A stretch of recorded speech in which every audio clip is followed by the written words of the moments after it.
আর আপনি আমার এখন ভয় দেখাচ্ছেন মামলা ও ছাতা তো আমি গুলিয়ে খেয়ে ফেলবো। এই জন্য আমাদের বুক বড় করা লাগবে ভাই। তো বেশি শত্রুতা বাংলাদেশে কোনো এমপির বিরুদ্ধে কেউ করে নাই। আমার একেবারে সেই 11 সাল থেকে শুরু করে কাটছাট ভিডিও গুলো এনে 64 জেলায় ওরা 64টা মামলা পর্যন্ত দিয়েছিল কে দিয়ে? আমি একটা উদাহরণ দিতে গিয়ে 8 জনের নাম বলেছিলাম, তার ভেতরে আরাফাত রহমান, ওনার নামটাও ছিল। ওনার নামের ওই শেষে যে দুটো শব্দ আছে, ওই শব্দটাকে আমি বলেছিলাম এটা যদি কয়কার না দিয়ে কেউ কয়হস্যু দেয় তাহলে পাল্টিয়ে যায় নামটা। এইরকম আরো 8টা নাম বলেছিলাম, সেগুলো বলে নাই। এই 15 সেকেন্ডের ভিডিও ছেড়ে 64 জেলায় 64টা মামলা দিয়েছে। ওরা মনে করেছিল মামলা দিলে মনে হয় এ বসে যাবে। আরে ভাই, আমি তো আয়না ঘরে থাকা মানুষ, জেল ও তো আমার কাছে শ্বশুর বাড়ি মনে হয়। মনের ভেতরে কামনা আসলে যার কবুল হয়েছে, তো সেই নবী হাত তুলে বসে আছে, আল্লাহ হাত ফেরত দিচ্ছে যে চাচা মুশরিক এই কারণে। অথচ বাংলাদেশে আমরা দেখি অনেক মুশরিক একেবারে টাটকা মরে যায়, আর আমরা দোয়া করে জান্নাতে দিয়ে আসি, মনে হয় যে আমরা কন্ট্রাক্টারই নিয়েছি। জান্নাত তো আমাদের বাবার নাকি? আমাদের বাবার। এ ধোকার ভেতরে আছেন আপনারা, আর আমরাও ধোকা দিচ্ছি। নবীজির মতো মানুষ যদি দোয়া করে দোয়া আল্লাহ ফেরত দেয় যে কবুল হবে না, চাচা মুশরিক, আপনার আত্মীয়তাতে কি হয়েছে? কোন কোন চিন্তায় আছেন আপনি নিজেকে প্রশ্ন করেন। এত ভালোবাসা মহব্বত দেখিয়ে লোকটা মাপ পায়নি, শুধুমাত্র তার জীবনে অনুসরণ ছিল না রাসূলুল্লাহর। আল্লাহ পাক এজন্য সূরা আলে ইমরানের 31 নম্বর আয়াতে জানিয়েছেন, যদি আল্লাহকে ভালোবাসি এ কথা প্রমাণ দিতে চাও, আমার রাসূলুল্লাহকে অনুসরণ করার মাধ্যমে দাও।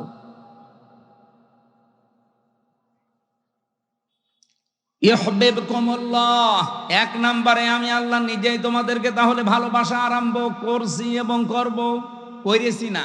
ইউহিব্বু এটাও মজারে, কেউ যদি রাসূলুল্লাহকে অনুসরণ আরম্ভ করে, আমার আল্লাহ তাকে ভালোবাসা শুরু করবে। আল্লাহ পাক বলেন, আমি যদি কাউকে ভালোবাসা আরম্ভ করি, কয়েকটা পুরস্কার তাকে দেই। ওয়াগফির লাকুম যুনুবাকুম আল্লাহু গফুরুর রহিম। 1 নম্বরে আমি আল্লাহ নিজে তাকে মাফ করে দিচ্ছি এবং দেব। গোনা কয়টা মাফ করব? আল্লাহ জামবন দিতে পারতেন, জামবানে দিতে পারতেন, দিয়েছেন জুনুব। একটা গোনাও তার বাকি থাকবে না। আর যখন থেকে রাসূলুল্লাহর অনুসরণ আরম্ভ করবে, ওই দিন থেকে ওর জীবনের সব অপরাধ আমি আল্লাহ মাফ করে দেব। না মাফ করে দিয়েছি, দেব। নওগাঁ বগুড়াবাসী এবার বলেন তো, কেউ যদি রাসূলুল্লাহকে অনুসরণ আরম্ভ না করে, আল্লাহ তাকে মাফ করবে, ভালোবাসা আরম্ভ করবে? বলেন বলেন। এই আয়াতটার ব্যাখ্যা পড়ে আমি যতটুকু বুঝলাম, এই পৃথিবীতে কেউ যদি রাসূলুল্লাহর অনুসরণ আরম্ভ না করে, ও যদি আকাশ দিয়ে উড়িয়েও যায়, আল্লাহ ওকে এখনো ভালোবাসা আরম্ভ করেনি। এখন আমার প্রশ্ন ভাই, এই যে অনুসরণটা, এটা কি আংশিক না পূর্ণাঙ্গ? বলেন বলেন। বাংলাদেশে বহু মানুষ আমরা রাসূলুল্লাহ অনুসরণ করি ভালোবাসার মাধ্যমে, কিন্তু আংশিক। হয়তো টুপি দিয়ে, জব্বা দিয়ে, দাড়ি দিয়ে, পাগড়ি দিয়ে, দস্তরখানা বিছিয়ে খাবার খাওয়া, এই অনুসরণ আমাদের শেষ। জীবন কি এই শেষ না আরো আছে? আপনাকে তো অনুসরণ করা লাগবে পূর্ণাঙ্গ। এই পূর্ণাঙ্গ অনুসরণের কথাগুলো যখন আমরা বিস্তারিত বলতে চাই, তখন যারা ওই আংশিক অনুসরণ করে অভ্যস্ত, তারা আমাদেরকে শত্রু মনে করে। আমার কথা মনে হয় বুঝে ফেলেছেন। না বোঝার ভান করে আছেন কারা? হাত তোলেন তো। আপনি এখনো বোঝেননি?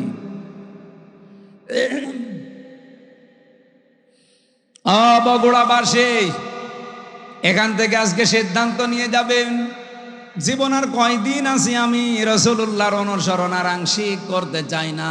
যত ঝড় ঝাপটা আসুক না কেন, অনুসরণ আমি করতে চাই পূর্ণাঙ্গ। কথা বলেন না কেন? আর রাসূলুল্লাহকে অনুসরণ করতে হলে কোরআনে কারিমকে ইত্তেবা, অনুসরণ, যেটা ফায়াত্তাবিউনা আহসানা, এর ভেতরে যে উত্তম কথাগুলো আছে সেগুলো অনুসরণের মাধ্যমে প্রমাণ দেওয়া লাগবে। আল্লাহ পাক এই কথা বলে শেষ করেননি, আয়াতটা শেষ করলেন উলাইকাল্লাযীনা হাদাহুমুল্লাহ, এই মানুষগুলোকে আমি আল্লাহ হেদায়েত দিচ্ছি এবং দেব। এখানে ফাইল বা কর্তা সরাসরি আল্লাহ নিজেই। রব্বুল আলামিন বলেন আমি নিজে তাদেরকে হেদায়েত দেব। তাহলে আল্লাহর হেদায়েত পাওয়ার একটা শর্ত এখানে পেলাম। কোরআনে এখান থেকে আজকে যা শুনবেন এইটা আজকে থেকে জীবনে অনুসরণ করার সিদ্ধান্ত নিয়ে বাড়ি যাওয়া লাগবে। উলাইকা হুম উলুল আলবাব, তাহলে আল্লাহর দৃষ্টিতে আপনি বুদ্ধিমান, জ্ঞান সম্পন্ন, বুদ্ধিমান বলে বিবেচিত হবেন। আল্লাহ আমাকে সহ প্রত্যেককে আজকের তেলাওয়াতকৃত আয়াত থেকে মূল শিক্ষাগুলো নিয়ে বাড়ি যাওয়ার তৌফিক দেন, বলেন আমিন। দরুদ আর সালাম আমাদের নবী মুহাম্মদ রাসূলুল্লাহ সাল্লাল্লাহু আলাইহি ওয়াসাল্লামের প্রতি। আমি তেলাওয়াত করেছি আপনাদের অনেকের পরিচিত সূরা লোকমানের 12 নম্বর আয়াত। 34টা আয়াত আছে, 4টা রুকু আছে, মক্কায় নাজিল হয়েছে। একটা মাত্র আয়াতের উপরে আমাদের আজকের কথা হবে ইনশাআল্লাহ। এই পৃথিবীতে যত জ্ঞানী বান্দাদের নাম আমরা শুনেছি, তাদের ভেতরে অন্যতম একজন মানুষ লোকমান। আমি তার জীবনী পড়তে গিয়ে পেয়েছিলাম, ইবনে কাসির বর্ণনা দিচ্ছে এই পৃথিবীতে 3 জন কালো মানুষের নাম পাওয়া যায়। একজন হযরতে ওমরের খাদেম ছিলেন, মাহাজা। 2 নম্বরে হযরতে বেলাল রাদিয়াল্লাহু তাআলা আনহু। 3 নম্বরে লোকমান আলাইহিস সালাম। চেহারা এত কালো, আমরা তো বুঝবো কালো বললে কি কাক অথবা হাড়ির তলা অথবা এই যে মাইক্রো, এ তো কি কালো। এর চাইতে হযরতে লোকমান আলাইহিস সালাম আরো কালো ছিলেন। তার ঠোঁট গুলো ছিল ঝুলে যাওয়া, মাথার চুলগুলো ছিল উস্কো খুস্কো, চেহারা ছিল একেবারে বেটে, মানে একেবারে শর্ট। বলেন তো চেহারার যে বর্ণনা এতক্ষণ বললাম, ওনাকে যদি এখন সামনে আনি বারবার দেখতে মনে চাবে। অথচ এই মানুষটার মর্যাদা আল্লাহর কাছে এত বেশি, রব্বুল আলামিন কোরআনে কারিমের 34টা আয়াত সম্বলিত একটা সূরা তার নামে নাজিল করে তাকে চিরন্তন করে দিয়েছেন। তাকে চিরন্তন করেছিলেন কোন কোন কারণে? যে সমস্ত কারণগুলো আছে কোরআনের 34টা আয়াতের ভেতরে, অন্যতম হচ্ছে তিনি তার সন্তানকে, সবাইকে না, তিনি তার সন্তানকে ওসিয়ত করেছিলেন আল্লাহ রব্বুল আলামিনের সম্পর্কে। ওসিয়ত আর নসিহত কিন্তু এক না। ওসিয়ত শব্দটার বাংলা অর্থ হয় জোরালো ভাবে তাকিদ দিয়ে বলাকে। হযরতে লোকমান আল্লাহ পাক বর্ণনা দিয়েছেন, ইযে ক্বালা লোকমানু লিবনিহি ওয়া হুয়া ইয়াইযুহু ইয়া বুনাইয়া লা তুশরিক বিল্লাহ ইন্নাশ শিরকা লা যুলমুন আযীম। স্মরণ করো ওই সময়ের কথা যখন হযরতে লোকমান তার সন্তানকে ডাক দিয়ে বলেছিলেন, হে আমার কলিজার টুকরার সন্তান, লা তুশরিক বিল্লাহ, আল্লাহর সাথে শিরিক করা যাবে না। ইন্নাশ শিরকা লা যুলমুন আযীম, অবশ্যই শিরিক একটা বড় জুলুম। এটা বড় গুনাহ না, এই জায়গায় বড় জুলুমের কথা বলা হয়। পৃথিবীতে যত জুলুম হতে পারে সব চাইতে বড় জুলুম আল্লাহর দৃষ্টিতে শিরিক করা। এই জন্য পৃথিবীর সব গুনাহ মাফের গ্যারান্টি পাওয়া যায়, কিন্তু শিরিক করলে আল্লাহ ঘোষণায় দিয়েছেন যে মাফ হবে না। পৃথিবীতে যত নবীর জীবনী আমি পড়েছি, সব নবীদের কম বেশি হয়তো নসিহত ওসিয়ত আল্লাহ করেছিলেন, ওহি পাঠিয়েছিলেন, কিন্তু পৃথিবীর 2,24,000 বলেন আর 1,24,000 বলেন, যত নবী আল্লাহ পাঠিয়েছে প্রতিটি নবীকে একটা ওহি সবাইকে জানিয়েছে, সেটা শিরিক করা যাবে না। ওয়ালাকাদ উহিয়া ইলাইকা ওয়া ইলাল লাযিনা মিন ক্বাবলিকা লাইন আশরাকতা বিল্লাহ ইলা আখিরি আয়াহ। লাইন আশরাকতা লা ইয়াহবাতান্না আমালুকা ওয়া লা তাকুনান্না মিনাল খাসিরিন। অবশ্যই হে নবী, আপনাকে আর আপনার পূর্বে যত নবী রাসূল পাঠিয়েছি প্রত্যেককে আমি ওহী করেছিলাম যে শিরিক করা যাবে না। আপনিও যদি শিরিক করেন, লাইন আশরাকতা লা ইয়াহবাতান্না আমালুকা, লামে তাকিদ নুনে সাকিলা, আপনার যত আমল আখলাক আছে, যত কাজ কারবার সব আমি আল্লাহ নষ্ট করে দেব। এখানে ফাইল সরাসরি আল্লাহ নিজে। ওয়ালা তাকুনান্না মিনাল খাসিরিন, আবার আল্লাহ গ্যারান্টি দিয়ে বলেছেন তুমি ক্ষতিগ্রস্ত হয়ে যাবে। বলেন নাউজুবিল্লাহ। নবীকে যদি আল্লাহ এত বড় হুঁশিয়ারি দিতে পারে, আমরা তো তার উম্মত। এই জন্য ভাইরা, আর জীবনে যাই করেন, কোন শিরিক যেন জীবনে না ঢোকে। শিরিকের এক কথাই ব্যাখ্যা হচ্ছে এই, আল্লাহ যেটা পারে ওটা অন্য কেউ পারে, এই কথা বিশ্বাস করার নাম শিরিক। এ বিশ্বাস বাংলাদেশের মানুষের নেই। আরো জোরে বলেন। কত মানুষ হেলায় খেলায় হোক, জেনে হোক না জেনে হোক, বলে ফেলছে যে ক্ষমতায় দেওয়ার মালিকও জনগণ, নামানোর মালিকও জনগণ। এটা যে প্রকাশ্য শিরিক, আপনারা কি বিশ্বাস করেন? শিরিক যে লোকটা করে সে লোকটা মুশরিক। সে লোকটা কি? আরো জোরে বলেন। ইন্নাহু মাইয়ুশরিক বিল্লাহ ফাকাদ হারামাল্লাহু আলাইহিল জান্নাহ। কোন মানুষ যদি শিরিক করে, আমার আল্লাহ তাকে মাফ করবে না, গ্যারান্টি দিয়ে দিয়েছেন, ঘোষণা। তার 1 নাম্বার শাস্তি জাহান্নাম, তার জন্য ওয়াজিব, আর জান্নাত হারাম। আমালিজ জালিমিনা মিন আনসার, এমনকি তাকে সাহায্যকারীও কাউকে পাওয়া যাবে না। বগুড়াবাসী, আমি খুব চিন্তায় থাকি এই শব্দগুলো নিয়ে। বহু মানুষের জীবনে নামাজ, রোজা, হজ, যাকাত, পর্দা এগুলো আমরা পাচ্ছি, কিন্তু শিরিক রন্ধ্রে রন্ধ্রে ঢুকে আমাদের সব আমলগুলো অলরেডি নষ্ট করে ফেলছে। আহ্বান জানাচ্ছি, যাই করেন হিসাব নিকাশ করে, শিরিক যেন জীবনে না ঢোকে আমাদের। হযরত লোকমান তার সন্তানকে টাকা পয়সার সাথে আমার পরে ক্ষমতায় যাওয়া লাগবে কি করে, এইটা তিনি পরিচয় করাননি। হযরত লোকমান তার সন্তানকে পরিচয় করিয়েছিলেন কার সাথে? আরো জোরে বলেন।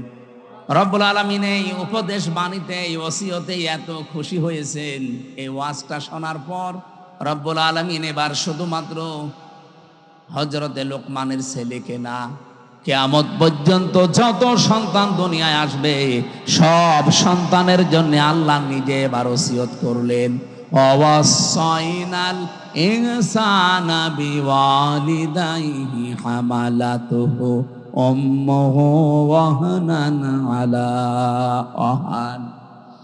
তাম পৃথিবীর সব মানুষকে, এ মানুষ বলতে শুধু মুসলমান না, হে লোকমান, তুমি তো সন্তানকে টাকা পয়সা কিভাবে কামাই করা লাগবে, কিভাবে ক্ষমতা দখল করা লাগবে, প্রভাব প্রতিপত্তি এলাকায় অর্জন করা লাগবে, এ পরিচয় করাওনি। তুমি পরিচয় করালে আল্লাহর সাথে। আমি আল্লাহ এখন দায়িত্ব নিয়ে তোমার সাথে তোমার সন্তানের পরিচয় করিয়ে দিলাম। শুধুমাত্র তোমাকে না, ওয়াসাইনাল ইনসানা আছে। ইনসান মানে শুধু মুসলমান না, ইনসান মানে মানুষ। বলেন তো, হিন্দু কি মানুষ না? আরো জোরে বলুন। এলাকায় যদি কোনো অন্য ধর্মের ভাইরা বোনেরা থাকেন, কোরআনে কারীম আপনাকে ইঙ্গিত দিয়েছে যে পৃথিবীর সব মানুষের প্রতি আল্লাহর ওসিয়তে, ওসিয়ত মানে কিন্তু জোরালো ভাবে বলা, গুরুত্ব দিয়ে জোর দিয়ে বলা। আমি আল্লাহ জোর দিয়ে তামাম পৃথিবীর সব মানুষকে বললাম, পিতা মাতা যাদের আছে তাদের সাথে ভালো ব্যবহার করা লাগবে। এ ঘোষণা কার? আরো জোরে বলেন। কোরআনে কারিমে যেখানে মা বাবার কথা আমি পেয়েছি, দেখেছি কোন জায়গায় 3টা, কোন জায়গায় 5টা, কোন জায়গায় 7টা, খালি ব্যাখ্যা দিয়েছেন আল্লাহ। অন্যান্য কত মানুষের নাম তো কোরআনে আছে, কই এত ব্যাখ্যা তো আল্লাহ দেননি।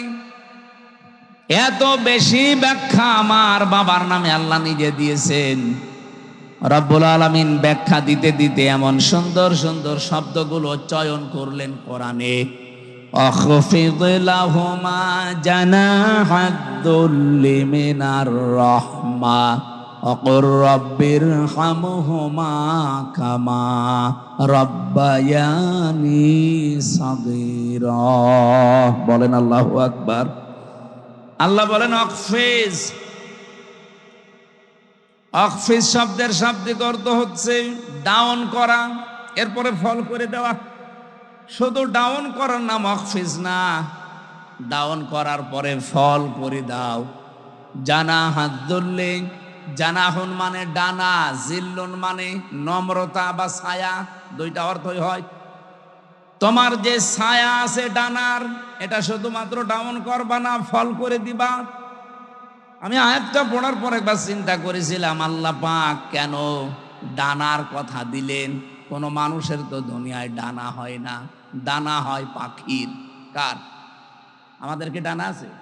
না, আমাদের আছে হাত। আল্লাহ তাহলে ইয়াদুন দিতে পারতেন, ইয়াদুন না দিয়ে, রদুদা না দিয়ে আল্লাহ জানাহুন দিয়েছেন। এটা ধার করে নিয়ে এসেছেন পাখির কাছ থেকে। পাখির কাছ থেকে ডানা ধার করে আল্লাহ আমাদেরকে লাগিয়ে উদাহরণ দিলেন কেন? ডানা তো পৃথিবীতে আরো অন্যান্য জিনিসের আছে, হেলিকপ্টারের ডানা আছে, এরোপ্লেনের ডানা আছে, না নেই? সেই ডানা আল্লাহ তো নেননি, নিয়েছেন পাখির কাছ থেকে। আপনি হেলিকপ্টার, এরোপ্লেনের যে ডানা, এটা শুধুমাত্র ডাউন হয়, ফল হয় না। ফল হলে উড়বে না। এমনকি এর ভেতরে মোলায়েম কিছু নেই, সব শক্ত মজবুত। আর পাখির যে ডানা, এর ভেতরে পর আছে, পালক, এত সফট, এত কোমল, এত নরম। একটার সাথে একটা যখন লেগে যায়, পাখি যখন তার বাচ্চাদেরকে এই ডানার নিচে একটার সাথে আর একটা পর লাগিয়ে দেয়, তখন বাচ্চাগুলো এই ডানার নিচে একটা কিচির মিচির আওয়াজ দেয়। এটাকে বাংলায় বলা হয় অনির্বচন সুখ। তার মানে বাচ্চাগুলো মাকে বোঝাতে চায়, মা তুমি যেভাবে আমাদেরকে আগলিয়ে রেখেছো, তোমার ডানাগুলো শুধুমাত্র ডাউন করনি, ডাউন করার পরে ফল করে দিয়েছো। এই জন্য আমরা এমন নিরাপদে আছি যে আমাদেরকে আর অন্তত কোনো শত্রু দেখতে পাচ্ছে না, আমাদের ক্ষতি হওয়ার আর কোনো সম্ভাবনা নেই। আল্লাহ পাক বলেন, পৃথিবীর সন্তানেরা, মার বাবা তোমার জীবদ্দশায় যেন এইটা মনে করে যে আমার সাইফুল্লাহ থাকতে আমার আর কোনো চিন্তা নেই। আমার মনে হয় এরকম কথা মনে করার মতো সন্তান বা বাবা মা অনেক কম। অধিকাংশ পরিবারের সন্তান থাকা এটা আরো ঝামেলা। গতকালকে একটা ভিডিও দেখছিলাম, একটা সন্তানকে তার মা বাবা সম্পদ দিয়ে যায়নি, এই জন্য বাবার কবর ভেঙে দিচ্ছে। এটা দেখেন গায়বান্ধা। এক সাহাবী এসে বলেছিল, হে রাসূল, আমার বাবা আমাকে কিছু দেয়নি, আমি কি করব? বিশ্ব নবী বলেন, কিছু যদি না দেয়, ছোটবেলায় যা দিয়েছে কিয়ামত পর্যন্ত হায়াত পেয়েও সেটা শোধ দিতে পারবা না। বাবা যা বলে ওইটাই ফাইনাল, যদি আল্লাহ রসুলের বিরুদ্ধে না যায়। যেই ছেলেটা এই যে মা বাবার কবর ভেঙে দিচ্ছে, টাকা পয়সা হয়তো জমি জায়গা তাকে দেয়নি, বুঝে করুক না বুঝে করুক, আমি শুধু ওর একা দোষ দেইনি, এই দোষটা ওর বাবারও আছে। কারণ যেই শিক্ষাটা দিলে সন্তানে আচরণ করবে না, সেই শিক্ষা ওর বাবা ওকে দেয়নি। যেই শিক্ষা দিলে আল্লাহর পরে মা আর বাবার স্থান এটা জানা যায়, ওই রকম শিক্ষাগুলোই মনে হয় আপনাদের এলাকায় বিভিন্ন জায়গায়। সাইফুল্লাহ ভাই বলছিলেন প্রায় 17টা কয়টা বক্তব্য চালু আছে, 11টা 13টা।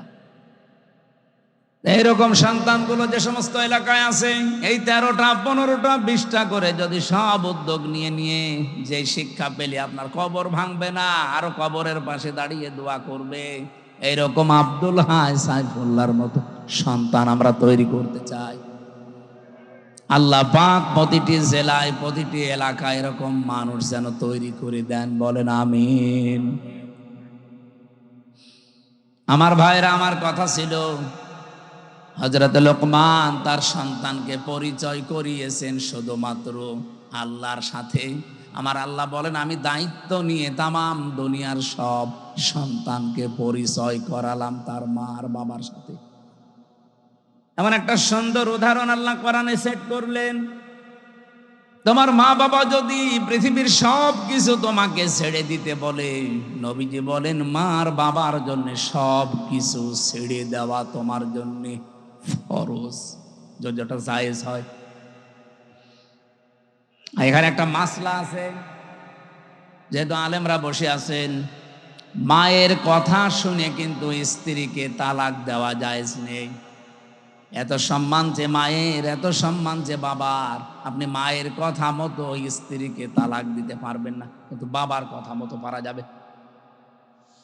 কারণ বউ আর শাশুড়ির ভেতরে যে সম্পর্কটা মার মেয়ের মতো হওয়া দরকার, এটা 100টার 98টা পরিবারে আজ বাংলাদেশে নেই।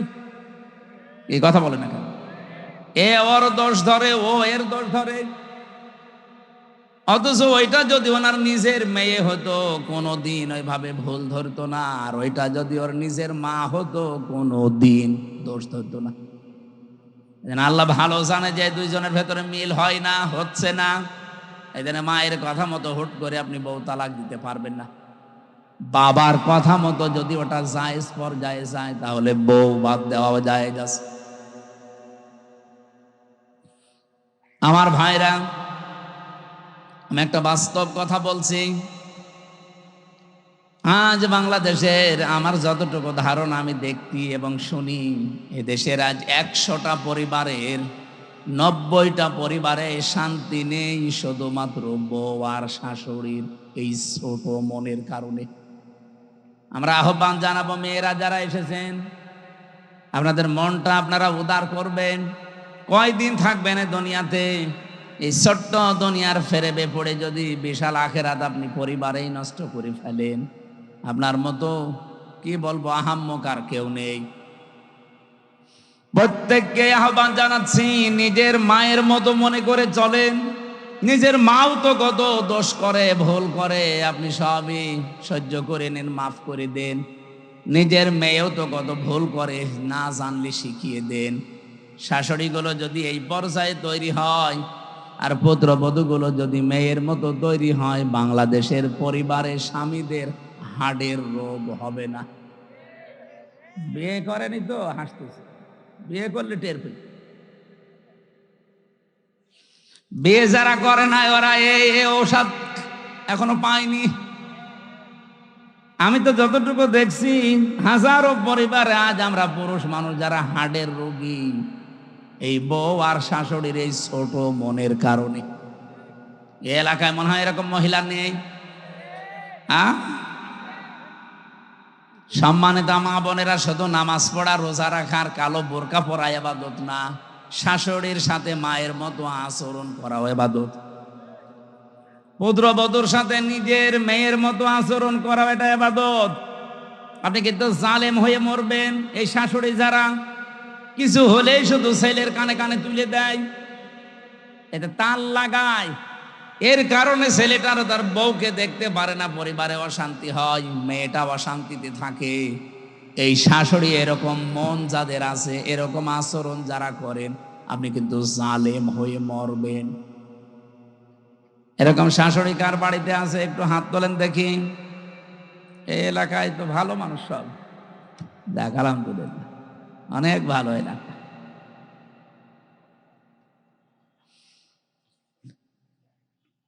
আমি কোরআনে কারিমের এই যে ব্যাখ্যামূলক আয়াতগুলো যখন পড়ি, আমার মনে হয় আল্লাহ তুমি কি বললে আর আমাদের পরিবারে কি চলছে।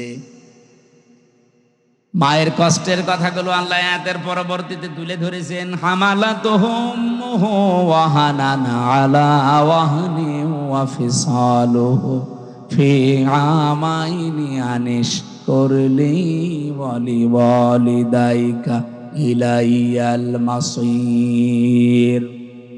আল্লাহ বলেন, এত কষ্ট করে মা তোমাকে পেটে বহন করে। আমি এই হামালাতুহুম ওয়াহানানের ব্যাখ্যা পড়েছি। একটা মা পৃথিবীর জমিনে একটা সন্তানকে ডেলিভারি দেওয়ার সময় 57 ইউনিট কষ্ট সহ্য করে। বিজ্ঞানী আয়াতের ব্যাখ্যা করতে গিয়ে জানিয়েছে, এই পৃথিবীর যত শক্তিশালী মানুষ হোক, এমনকি যদি ডোনাল্ড ট্রাম্প হয়, ও সর্বোচ্চ 47 না 45 ইউনিট কষ্ট সহ্য করতে পারবে। 45 ইউনিটের বেশি কষ্ট দিলে ডোনাল্ড ট্রাম্প মরে যাবে। কিন্তু একটা মা আপনাকে আমাকে পৃথিবীর এই মুখ দেখাতে গিয়ে ডেলিভারির সময় 57 ইউনিট কষ্ট সহ্য অলরেডি করেছে।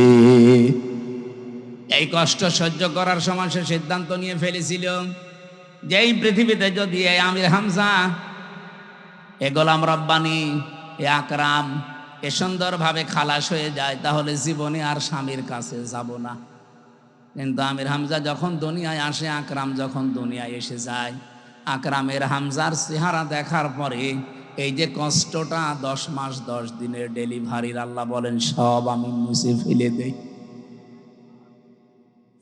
আমরা যারা সন্তান আছি, আমাদেরকে যেহেতু পরিচয় আল্লাহ করিয়ে দিচ্ছেন মা আর বাবার সাথে, এই পৃথিবীতে আমরা জানি আল্লাহ পাক বাদে কারো আইন মানা জায়েজ। ওয়াকাদা রাব্বুকা আল্লা তা'বুদু ইল্লা ইয়্যাহু ওয়া বিল ওয়ালিদাইনি ইহসানা। আল্লাহর আইন মানা কি? সবাই বলেন। আর মা বাবার আইন মানা না ফরজ না। মা বাবার আইন মানা ফরজ না। ওয়া বিল ওয়ালিদাইনি ইহসানা, মা বাবার সেবা করা ফরজ। আর যার মা বাবা তার সেবা করা ফরজ। কথা বোঝা গেছে? যার মা বাবা, সে নারী হোক আর পুরুষ হোক, তার সেবা করা ফরজ। অন্য কেউ যদি না করে তার গুনাহ হবে না। হ্যাঁ, সে যদি দায়িত্ব পালন করে তাহলে তার সওয়াব হবে। অনেক শ্বশুর আছে, শাশুড়ি আছে, আন্দাজে মন খারাপ করে, হ্যাঁ ইসলামী মাইন্ডের পরিবার থেকে বৌমা নিয়ে আসলাম, আমার খেদমত করে না। আরে বৌমা আপনার খেদমত করবে কোথায় পেয়েছেন আপনি? আপনার খেদমত যদি করা দায়িত্ব হয়ে থাকে, ফরজ হয়ে থাকে, এটা আপনার সন্তানের। তো ঠিক বললে তো হচ্ছে না, কারণ বহু সন্তান আমরা চাই। আমি আছি, রব্বানি আছে, আব্দুল হাই আছে, হাজারো সন্তান আমরা চাই আমার মা বাবার যে সম্মান, আমরা তো জানি তাদের সেবা করা, তাদের খেদমত করা। কিন্তু অধিকাংশ পরিবারে আমরা পারি না, আমাদের বোর কারণে। কি কথা বললেন না কেন? এটা তো রেকর্ড হচ্ছে, আমার ম্যাডামও মনে হয় শুনবে, শুনুক, আমার আর কোনো ভয় নেই। এখন আমরা এমপি তো, আর ভয় নেই। আমি চাই তারাও যেন অন্তত এটা মেনে নিতে পারে। আমরা অধিকাংশ মানুষ আজ হার্টের রোগী হয়ে যাচ্ছি, হার্ট অ্যাটাক করে মানুষ মরতেছে। মির্জা আব্বাস এখন আছে, কি হবে আল্লাহ জানে, মরে যেন না যায়। অন্তত জীবনের একটা আশা যে মাননীয় স্পিকার এ কথা বলবে। এখন তো সিঙ্গাপুরে যে অবস্থা, যদি মরে যায় ওখানে তো আবার সে পাটোয়ারি চলে আসতে পারে।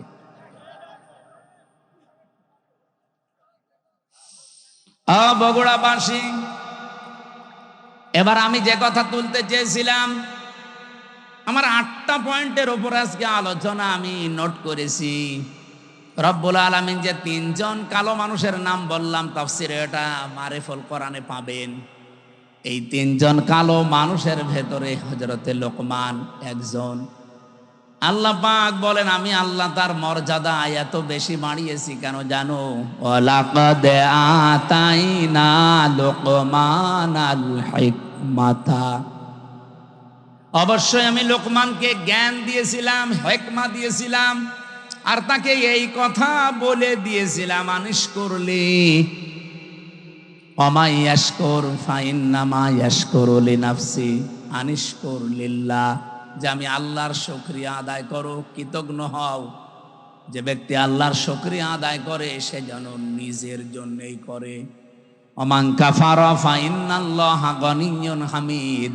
কোন মানুষ যদি পৃথিবীতে আল্লাহর শুকরিয়া আদায় না করে, কুফরি করে, অকৃতজ্ঞ হয়ে যায়, সে যেন মনে রাখে আমার আল্লাহ মুকাফেক্ষিহীন, প্রশংসিত। এটা আমরা তেলাওয়াতকৃত আয়াতের বাংলা অর্থ ছিল। এবার আমি যে আয়াত থেকে যা পেয়েছি এগুলো ডেলিভারি দিতে চাই, নাকি চলে যাবেন? থাকবেন তো ইনশাল্লাহ? হযরতে লোকমান বলেন, ইন্নী খদামতু, অবশ্যই আমি খেদমত করেছি, আলাফ আরবাআত আলাফ মিনাল আম্বিয়া, এই পৃথিবীতে 4000 নবীর খেদমত আমি করেছি। কত? খুব ভালো করে শুনবেন। 4000 নবীর আমি খেদমত করেছি। ওয়া হাসালতু মিনহুম, তাদের কাছে আমি হাসিল করেছি, পেয়েছি এই 4000 নবীর খেদমত করতে গিয়ে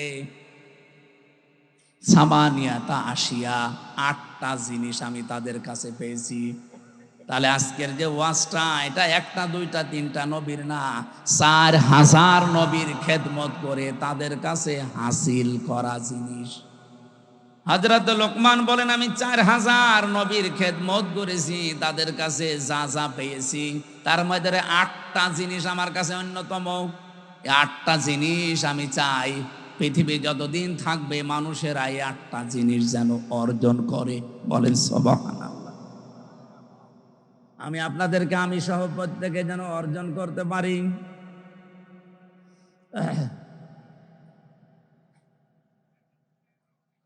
বারবার কল মানুষ দেয়, বিবেক আছে, শুনে জানেছে আর 1 নম্বরে 8টা শিক্ষার ভেতরে আমি পেয়েছি নবীদের কাছ থেকে যে নামাজের ভেতরে মন তৈরি করা লাগবে। কিসের ভেতরে? প্রশ্ন আসতে পারে, সব নবীর না জামানায় কি নামাজ ছিল? হ্যাঁ, হযরতে আদম আলাইহিস সালাম থেকে শুরু করে মুহাম্মদুর রাসূলুল্লাহ পর্যন্ত যত নবী আল্লাহ দুনিয়াতে পাঠিয়েছেন, প্রত্যেক নবীকে আল্লাহ পাক কম বেশি সেজদার হুকুম দিয়েছিলেন। হ্যাঁ, তাদের হয়তো এভাবে 5 ওয়াক্ত ছিল না, কিন্তু সেজদা দেওয়ার নিয়ম ছিল, কারণ সেজদা ছাড়া কেউ আল্লাহর নিকটবর্তী হতে পারে না। আসজুদ ওয়াক্তারিব, সেজদা দাও, আল্লাহর নিকটবর্তী হয়ে যাও। আদম আলাইহিস সালাম তাওবা করার মাধ্যমে উনি যে ফজরের 2 রাকাত নামাজ স্বামী আর স্ত্রী মিলে আরাফাতের ময়দানে পড়েছিলেন, আমরা তাফসিরের কিতাব থেকে, হাদিস থেকে যেটা পেয়েছি, রব্বুল আলামিন আদমের প্রতি 350 বছর পরে এত খুশি হয়েছিলেন এই 2 রাকাত নামাজের সেজদায়। কিয়ামত পর্যন্ত উম্মতে মুহাম্মদী যারা আসবে তাদেরকে আল্লাহ এই 2 রাকাত নামাজ ফরজ করে দিয়েছেন। ওই দিন হযরত আদম আলাইহিস সালাম যে দোয়া করেছিলেন, এই দোয়াটা আল্লাহর কাছে এত বেশি পছন্দনীয়, এত বেশি ভালো লেগেছে, আল্লাহ ডাক দিয়ে বলেছিলেন, আদম, কিয়ামত পর্যন্ত তোমার সন্তানাদি যারা আসবে তারাও যদি কোনো ভুল করে, অপরাধ করে, এই দোয়াটা পড়ে আমি আল্লাহ তোমার মতো সন্তানদেরকেও মাফ করে দেব।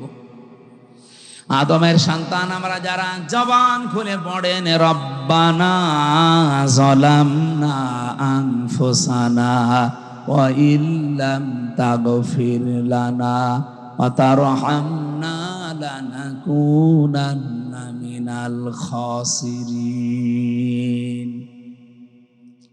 ফজরের নামাজের যে 2 রাকাত, এটা আদম আলাইহিস সালাম থেকে পাওয়া।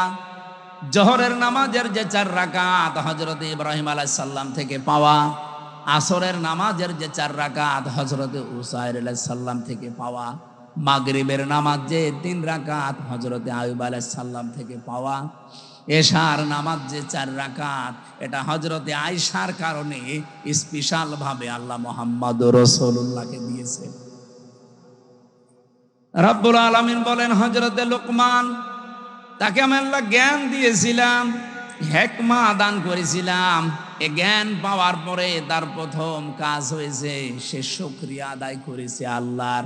তাহলে এখান থেকে কয়েকটা শিক্ষা পাওয়া যায়। জ্ঞান যারা পাবে, জ্ঞানী তো আল্লাহর দৃষ্টিতে তারা যারা আল্লাহর কাছে নত হবে, নম্র হবে, শুকরিয়া আদায় করবে আল্লাহর নিয়ামতগুলোর। তা আমাদের আচরণটা পুরা উল্টা। একটা ভিডিও দেখছিলাম আজকে আসার সময়, নৌকা নিয়ে পার হয়ে যাচ্ছে একজন, দুইজন শিক্ষিত মানুষ। মাঝিকে নৌকা যখন একেবারে নদীর মাঝে, অনেক সুন্দর সুন্দর কথা শোনাচ্ছে মাঝি, তুমি আমাদের বাবা, তুমি আমাদের দাদা, বাবা দাদা খালু যা বলার সব বলছে, যে শুধুমাত্র নদীটা আস্তে আস্তে পার করো। এ কথাগুলো শুনতে শুনতে বেশ নদীটা পার করে যে ডাঙ্গায় তুলে দিয়েছে, ডাঙ্গায় নামার পরে এমন গালিগালাজ আরম্ভ করেছে। আমার এই উদাহরণটা ভিডিওতে দেখার পরে মনে হচ্ছিল বাংলাদেশে আজ অনেকেই এই আচরণ করছে। 18 মাসেও যাদের আচরণ ছিল একরকম, দেখেন 18 মাস পরে নির্বাচিত হয়ে তাদের আচরণ ঠিক ওই দুই ভদ্রলোকের মতো হয়ে গেছে। এতদিন যাদেরকে বাপ বলতো, দাদা বলতো, খালু বলতো, এখন তাদেরকে শালা বলছে। এমনকি বৈধ জিনিস পর্যন্ত তারা মানতে চাচ্ছে না। তার মানে ক্ষমতায় না থাকলে মানুষ যতটুকু নম্র হয়, ভদ্র হয়, কৃতজ্ঞতা আদায় করে, ক্ষমতা পেয়ে অনেক মানুষ অহংকারী হয়ে যায়। হযরত লোকমান এইটা হননি। অনেক জ্ঞান পাওয়ার পর, এটা যেতে আল্লাহর শ্রেষ্ঠ নিয়ামতের ভেতরে, এটা পাওয়ার পরে তিনি শুকরিয়া আদায় করেছিলেন, কৃতজ্ঞতা আদায় করেছিলেন, কৃতজ্ঞ হয়েছিলেন আল্লাহর কাছে। রাব্বুল আলামিন বলেন, লাকাদ আতাইনা দাউদা ওয়া সুলাইমানা ইলমা, অবশ্যই আমি দাউদ আর সুলাইমানকে জ্ঞান দিয়েছিলাম। আকাল আলহামদুলিল্লাহিল্লাযী ফাদ্দালানা আলা কাসীরিম মিন ইবাদিহিল মুমিনিন। তারা দুইজনেই এই জ্ঞান পেয়ে কি করেছিল জানো? আকাল আলহামদুলিল্লাহিল্লাযী ফাদ্দালানা, তারা দুইজনে শুকরিয়া আদায় করেছে ওই আল্লাহর। ওনারা বলছে ওই আল্লাহর শুকরিয়া আদায় করছি আমরা, যিনি আমাদেরকে জ্ঞান দিয়েছেন, আমাদের মর্যাদা দিয়েছেন। মেনে আলা কাসীরিম মিন ইবাদিহিল মুমিনিন, এই পৃথিবীতে বহু মুমিন বান্দাদের উপরে আমাদের মর্যাদা যিনি বাড়িয়েছেন, তার দরবারে আমরা শুকরিয়া আদায় করছি। তাহলে জ্ঞান পাওয়ার পরে জ্ঞানী মানুষদের আচরণ হওয়া দরকার। তারা নত হবে আল্লাহর দরবারে, দরবারে ইলাহিতে তারা আরো নম্র হবে, ভদ্র হবে, মাথা নত করবে। আর আমাদের মুসলমান আমরা দাবি করে দেখছি আমাদেরটা পুরা উল্টা। লোকমান আলাইহিস সালাম 4000 নবীদের কাছে যেই কথাগুলো শিক্ষা পেয়েছিলেন, তার 1 নম্বরে বলেন যে সেজদা দেওয়া লাগবে, জীবনী নামাজ, এটা যেন কেউ না ছাড়েন। প্রত্যেক নবী যেহেতু এটা পেয়েছিলেন। 2 নম্বরে তিনি বলেন, আমি এই শিক্ষাটা নবীদের কাছ থেকে পেয়েছি, যদি কেউ কারো বাড়িতে প্রবেশ করেন সে যেন উকি ঝুঁকি না দেয়। আজ আমাদের সামাজিক জীবনে এটা আছে না নেই? বেশ ভালো মানুষ মনে হয়, বাড়িতেও ঢোকে, সালাম দিয়েই ঢোকে, ঢোকার পরে শয়তান তারে দখল করে নেয়, বাড়ির ভেতরে শুধু এদিকে ওদিকে উকি ঝুঁকি দেয়।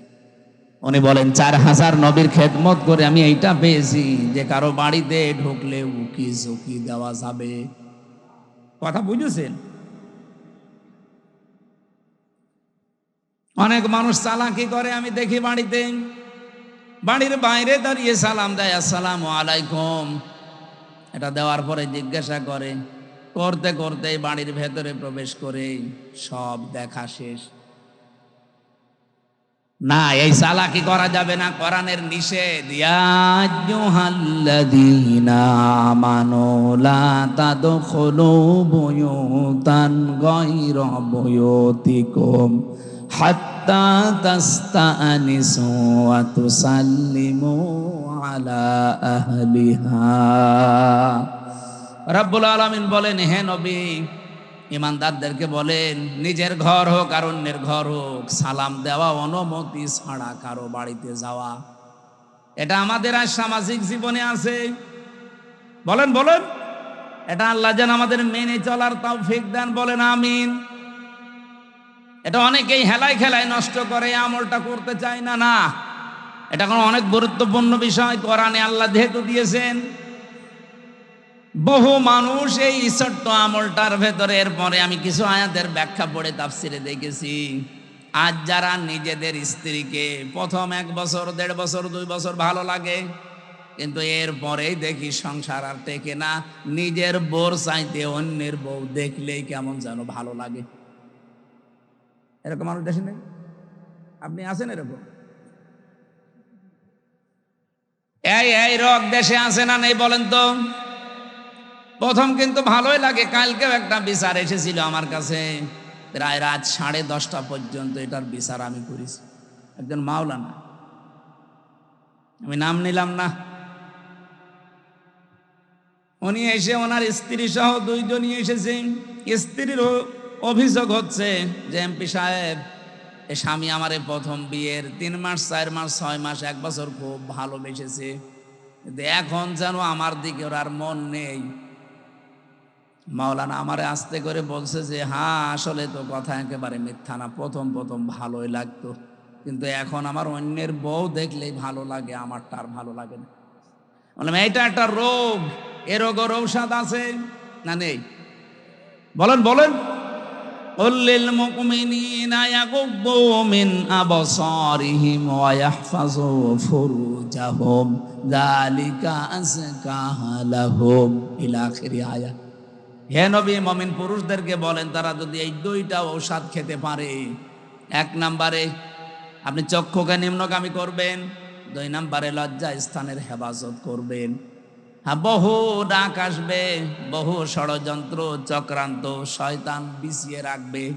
এই 2টা ঔষধ যদি কেউ মাত্র 1টা মাস একটু পালন করতে পারেন, আল্লাহর কসম আমি এই আয়াতের বিশ্বাস নিয়ে বলছি, আপনার নিজের বউ ভালো লাগবে, অন্যের বউ তখন আপনার কাছে খারাপ লাগবে। আপনি 1টা মাস একটু করে দেখেন, চক্ষুকে নিম্নগামী করবেন, যেটা দেখা জায়েজ নেই ওইটা দেখবেন না, আর নিজের লজ্জা স্থানটা একটু বাঁচিয়ে রাখেন। 1 মাস 6 মাস 1 বছর না, 1 মাস যদি এভাবে একটু কন্টিনিউয়াস করা যায়, আল্লাহর সাহায্য আসবে। তখন আর এই হাজারো পরিবারে যে সংসার আজ ভেঙে যাচ্ছে, এইটাও বন্ধ হবে। এখানে যারা এরকম রোগী আমরা আছি, আমরা যেন রোগ মুক্ত হতে পারি, আল্লাহ তৌফিক দেন, বলেন আমিন। সত্যি করে বলেন তো, এরকম রোগ আছে কার?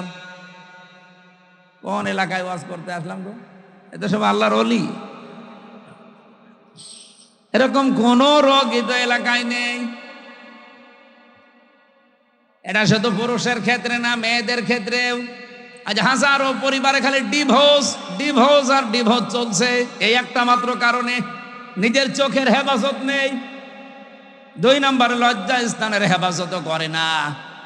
স্বামী বাড়ি না থাকলে বহু মহিলা আছে আল্লাহকেও ভুলে যায়, স্বামীকেও ভুলে যায়। এই 2টা জিনিসের গ্যারান্টি একটু নেন। আমি আশা করছি আপনাদের আমাদের যেসব রোগটা আছে, এই রোগকে আল্লাহ পুরাপুরি নিরাময় করে দেবেন, বলেন আমিন। 3 নাম্বারটা বলছি, হযরত লোকমান বলেন আমি 3 নম্বরে পেয়েছি, খাবার যদি খেতে বসো একেবারে সব সাবাড় করে ফেলবা না। প্রতিটি নবী এই শিক্ষাটা আমি নবীর খেদমত করে পেয়েছি 4000 নবীর কাছে, তারা কোনোদিন যা খেতে বসেছে সব সাবাড় করেনি। এই জন্য প্রত্যেক নবীর বুক ছিল বড় আর পেট ছিল ছোট। আমরা এমন উম্মত, আমাদের কোনো বুক নেই, শুধু পেট। আমি সংসদে আমার ডাইনে বামে সামনে পেছনে যেখানেই তাকাচ্ছি শুধু ভড়ি আর ভড়ি, খালি আমারই ভড়ি নেই। আমার বামে যেটা ওইটা ভড়িয়ালা, ডাইনে যেটা ওইটা ভড়িয়ালা। নাম নিলাম না, আপনি দেখতে পাবেন কালকে পরশু দিনই। কি ভড়ি গো! মাঝে মাঝে আমার মনে হয় আল্লাহ, এদের ভড়ি দেখে তো মহিলারা লজ্জা পাবে। ছেলে মেয়ে হয় আমাদের আর ভড়ি হয় এর। কি পেট, আখেরি পেট। নবীদের এরকম পেট হয়নি কেন? কারণ নবীরা 3টা সুন্নাত আদায় করে খাবার খেতেন। 1 ভাগ খাবার, 1 ভাগ পানি, আর 1 ভাগ হজম করার জন্য খালি রাখতেন। এই জন্য নবীদের পেট বড় হয়নি, বড় হয়েছে বুক। তাদের এই বুক বড় হওয়ার কারণে তারা জালেমদের সামনে মাথা নত করে নাই, সত্য বলতে ভয় পায় নাই। কথা বলছেন না কেন? আজ বাংলাদেশে আমাদের যদি সত্যি বুক থাকতো, আমি যেমন টার্গেট নিয়েছিলাম সংসদে, আমি যদি নির্বাচিত হতে পারি 100 দিনের ভেতরে আমি কুষ্টিয়ার সদর আসনে অন্তত 100 দিনের ভেতরে যতগুলো অফিস আদালত আছে সবগুলো জনবান্ধব করে তুলব। আর এটা করতে গেলে আমি নিজেও জানতাম যে অনেকের মন পাওয়া যাবে না, কারণ যত বড় অফিসার সে তত বড় মুডে থাকে। সবাই চায় যে আমার সবাই জি হুজুর, জি হুজুর, স্যার স্যার, এটা করতেই থাক। চেয়েছিলাম যে ডিসি, এসপি, টিওনো, ওসি, সিভিল সার্জন সহ সরকারি যত প্রতিষ্ঠান আছে এগুলো যেন জনবান্ধব হয়, মানুষ যেন সেখানে যে ভয় না পায়। এই ভয় দূর করার জন্য খালি বারবার এখানে মানুষের সম্পৃক্ততা বাড়ানোর চেষ্টা। যে কয়টা জিনিসে হাত দিলাম দেখি না শত্রু হয়ে গেছে। আমি নাম ধরেই বলছি, কুষ্টিয়ার এখন যারা দায়িত্বে আছে এই মানুষগুলো এখন আর আমাকে দেখতে পারছে না, কারণ এদের আতে অলরেডি ঘা লেগে গেছে। হাসপাতালে হাত দিলাম, হাসপাতালের যারা দায়িত্বে আছে এরা এখন আর রাজি না। প্রথম বলতো যে হ্যাঁ খুব ভালো কাজ হচ্ছে। বাজারটা মনিটরিং করার জন্য এত অত্যাচার করে মানুষেরা। ম্যাজিস্ট্রেট নিয়ে একদিন গিয়ে দেখলাম 670 টাকা দিয়ে 570 টাকা দিয়ে মুরগি, দেশি মুরগি কিনেছে আর বিক্রি করছে 650 টাকা। ম্যাজিস্ট্রেটকে বললাম দেখেন তো সর্বোচ্চ লাভ করার কি আছে। উনি বলছে 18 থেকে 20 টাকা। একটা জিনিসে আপনি সর্বোচ্চ 18 থেকে 20 টাকা লাভ করতে পারবেন, আর ও লাভ করছে 1 কেজিতে 80 টাকা। বলতে গেলাম আমি কালার হয়ে গেছি। বলছে এইটা এমপির কাজ না। মাদকের ওখানে গিয়ে 27 জনের লিস্ট করলাম পুরা কুষ্টিয়ার ওই পাড়াতে, যে এদের দ্বারা সমাজ পরিবার ধ্বংস হয়ে যাচ্ছে। ও আল্লাহ, পরে দেখি যাদের কাছে নালিশ দিয়েছি সেই তাদের কাছে টাকা খায়। ওরা রাতের বেলা এসে আমারে বলছে হুজুর আপনি আমাদের নাম পাঠিয়েছেন থানায়, ও থানার বাবুরে ডাকেন। ওদের রাতের বেলা সিভিল পোশাকে এসে মাল নিয়ে যায়।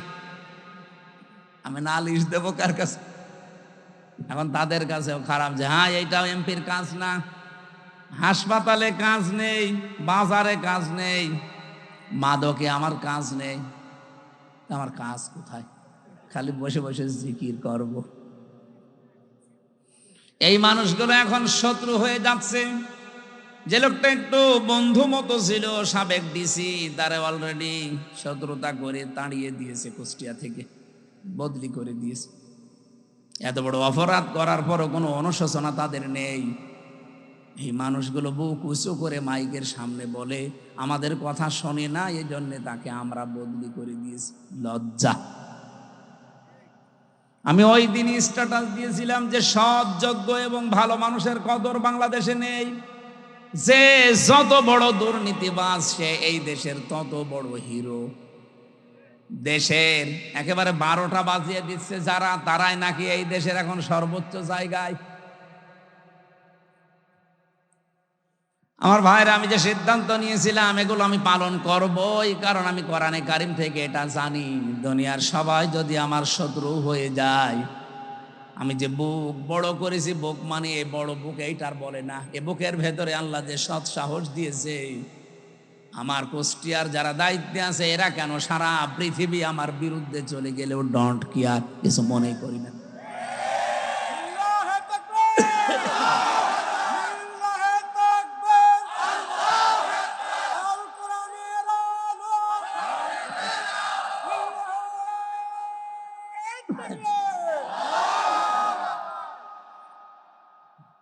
নির্বাচনের আগে যেই কথাগুলো মাওলানা হোসাইন একটা টাচ দিয়েছিল, এত বেশি শত্রুতা বাংলাদেশে কোনো এমপির বিরুদ্ধে কেউ করে নাই। আমার একেবারে সেই 11 সাল থেকে শুরু করে কাটছাট ভিডিওগুলো এনে 64 জেলায় ওরা 64টা মামলা পর্যন্ত দিয়েছিল। কে দিয়ে? আমি একটা উদাহরণ দিতে গিয়ে 8 জনের নাম বলেছিলাম। তার ভেতরে আরাফাত রহমান, ওনার নামটাও ছিল।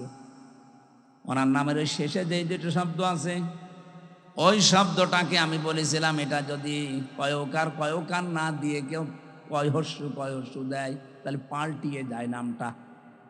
এইরকম আরো 8টা নাম বলেছিলাম, সেগুলো বলে নাই। এই 15 সেকেন্ডের ভিডিও ছেড়ে 64 জেলায় 64টা মামলা দিয়েছে। ওরা মনে করেছিল মামলা দিলে মনে হয় এ বসে যাবে। আরে ভাই, আমি তো আয়না ঘরে থাকা মানুষ, জেল ও তো আমার কাছে শ্বশুর বাড়ি মনে হয় না। আয়না ঘরে থেকে আমি ফাঁসির কন্ডেম সেলের ভেতরে ছিলাম 3 বছর, খেয়ে না খেয়ে আমি ঝুলেছিলাম প্রায় 11 ঘন্টা, মাথা নিচের দিকে পা উপরের দিকে দিয়ে। আর আপনি আমার এখন ভয় দেখাচ্ছেন মামলা ও ছাতা তো আমি গুলিয়ে খেয়ে ফেলবো। এই জন্য আমাদের বুক বড় করা লাগবে ভাই। মাওলানা আব্দুল হাই সাইফুল্লাহ ভাই আমার বড় ভাই, আমি চাই আমাদের বুক যেন এরকম বড় হয় নবীদের মতো। প্রতিটি নবীর বুক ছিল বড়, তার মানে বুকের ভেতরে সাহস ছিল, আর পেট ছিল একেবারে ছোট। আজ বাংলার আলেম ওলামাগুলো যদি আমরা বুক বড় করতে পারতাম, বুকের সাহস নিতে পারতাম, আমার মনে হয় রাম বাম আর জেনারেল মানুষগুলো আলেমদের কদর আরো বেশি করত। এ দোষ শুধু আমাদের নিজেদেরই। আমি বুক বড় বলতে কিন্তু শুধুমাত্র একেবারে ডোনাল্ড ট্রাম্পের মতো এভাবে বুক বড় বোঝায়নি। এর ভেতরে সাহস লাগবে, ঈমান লাগবে। হযরত লোকমান বলেন, আমি নবীদের কাছে 4000 নবীর কাছে এইটা পেয়েছিলাম, 4 নম্বরে পেয়েছি। প্রত্যেকটা নবীর কাছ থেকে যে কথা বলতে হলে হিসাব করে বলা লাগবে। কত মানুষ আজকে কথা বলছে দেখেন, হিসাব নেই। কত মন্ত্রী আজ কথা বলছে, তেল দিতে পারে না, একটু সরি বলবে না, হাইটে চলাফেরা করতে পারেন না, শরীর ভালো থাকবে। মানে মাথা থেকে পা পর্যন্ত পিটানো দরকার শয়তান। কালকের দিন পরে তো দেখা হবে না, কারণ আমার পাশেই সিট, ওই সামনে তাকালে দেখা হবে। আমি জিজ্ঞাসা করবো চোখে চোখে যে আপনি একটা কথা বললেন, তেল দিতে পারেন না, সরি বলবেন না। বলছে হাঁটাহাঁটি করলে শরীর ভালো থাকে। সংসদের মেন গেট থেকে ভেতর পর্যন্ত এতটুকু পথ উনি হেঁটে আসে না, গেটে নামে, এরপরও মানুষের ঘাড়ে হাত দিয়ে যায় ভেতর। আর সে যদি এই কথা বলে, কথা হিসাব নিকাশ করে বলা দরকার না? গতকালকে একজন এক কথা বলে, অলরেডি সারা দেশে এখন 92% মুসলমানের কলিজায় অন্তত রক্তক্ষরণ হচ্ছে, যদিও মুসলমান দাবি করে থাকে। উনি বলেছে ধর্মভিত্তিক রাজনীতি, ধর্ম কায়েম করার জন্য এই দেশে মুক্তিযুদ্ধ হয়নি। হয়েছে কিসের জন্য? ধর্ম যদি না থাকে দেশে, শুধু ইসলাম ধর্ম বলছি না, প্রত্যেকটা ধর্ম, কোন ধর্ম খারাপ কিছু করতে বলে না। ধর্ম যদি না থাকে আপনি কিভাবে থাকবেন, কোন পরিচয়ে থাকবেন বলেন? সুতরাং কথা যারা বলবেন হিসাব করে বলবেন। 5 নম্বরে উনি বলেন, আমি পেয়েছি নবীদের কাছ থেকে সব সময় আল্লাহকে সঙ্গে রাখা লাগবে। 6 নম্বরে আমি পেয়েছি এই পৃথিবীতে কবরের চিন্তা করা লাগবে। 7 নম্বরে আমি 2টা জিনিস অর্জন আর 2টা জিনিস বর্জন পেয়েছি। 7 নম্বরে পেয়েছি সব সময় মানুষ যেন অন্তত মরা লাগবে এই চিন্তাটা মাথায় নিয়ে ঘোরে। যখনই চিন্তা হবে যে মরা লাগবে, ওর দ্বারা দুর্নীতি করা সম্ভব না। সর্বশেষ আমি 8 নম্বরে প্রত্যেক নবীর কাছে এটা পেয়েছি যে জীবনে আমাদের যেন কোনো বিষয়ে অহংকার না আসে। আল্লাহ পাক এই 8টা জিনিস 4000 নবী এগুলো শিখিয়েছে। উনি বলেন হাসাল তো আমি হাসিল করেছি, পেয়েছি মিনহুম এই নবীদের কাছ থেকে সামানিয়াতা আশিয়া। এই 8টা জিনিস কিয়ামত পর্যন্ত দুনিয়ায় যারা আসবে তারা যেন এই 8টা জিনিসকে ফলো করে চলতে পারে, আমরাও যেন পারি। বলেন আমিন। ওমাই ইয়াশকুর ফাইন্নামা ইয়াশকুরু লিনাফসি। আল্লাহর কোনো লাভ নেই, এভাবে শুকরিয়া আদায় করে চলতে পারলে লাভ আমাদেরই। কারণ আমার আল্লাহ 2টা নাম এখানে দিয়েছেন, গনিয়্যুন হামিদ। উনি মোকাফেক্কিহীন এবং প্রশংসিত।